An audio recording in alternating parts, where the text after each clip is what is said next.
ఇలా జరిగింది. వాళ్ళకి ముందే చెప్పాలి. I'm there for you. నేను నేను నీకేం జరిగినా గూడా నేను నీకున్నానని ఒక భరోసా కల్పించాలి పిల్లల మైండ్‌లో ఒకటి.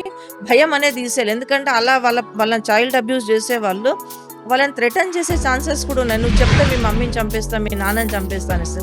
సో మాకేం కాదు నాన్న we can protect our self and also we can protect you అన్న భరోసా ఒకటి పిల్లలకి ఇవ్వాల. అదొకటి. ఆడపిల్లలకు గాని, మగ పిల్లలకు గాని. ఎందుకంటే ఇది జెండర్ న్యూట్రల్ ఇది. ఎవరికైనా గూడా పోక్సో యాక్ట్ అట్రాక్ట్ అవుతది. బిలో 18 ఇయర్స్ వాళ్ళకి.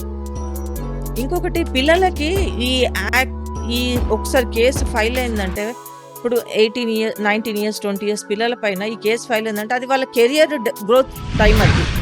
ఆ టైంలో వాళ్ళు ఈ కేసెస్‌లో గనక ఇన్వాల్వ్ అయ్యి ఉంటే గనక బయటికి రావడం చాలా కష్టం అది.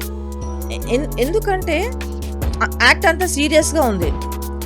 తర్వాత మీకు ఎక్కడన్నా స్టేట్స్‌కెళ్ళాలన్నా గూడా గవర్నమెంట్ జాబ్‌లో మీరు ట్రై చేస్తుంటారు. గ్రూప్స్ రాస్తుంటారు.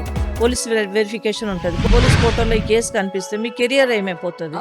సో మనం పిల్లలకి కాన్సిక్వెన్సెస్ కూడా చెప్పాలా. What are the consequences? మీరు ఏదో టైమ్ పాస్ మంచిగా అనిపిస్తది ఆ టైంలో. అనిపించినా కూడా కొంచెం సెల్ఫ్ కంట్రోల్ అనేది ఉండాలా. ఎందుకంటే అది మీ కెరియర్ మీద చాలా ఇంపాక్ట్ పడుతది. తర్వాత మీకే ఇంట్రెస్ట్ పోతుంది. ఏజ్ అయిపోతుంది.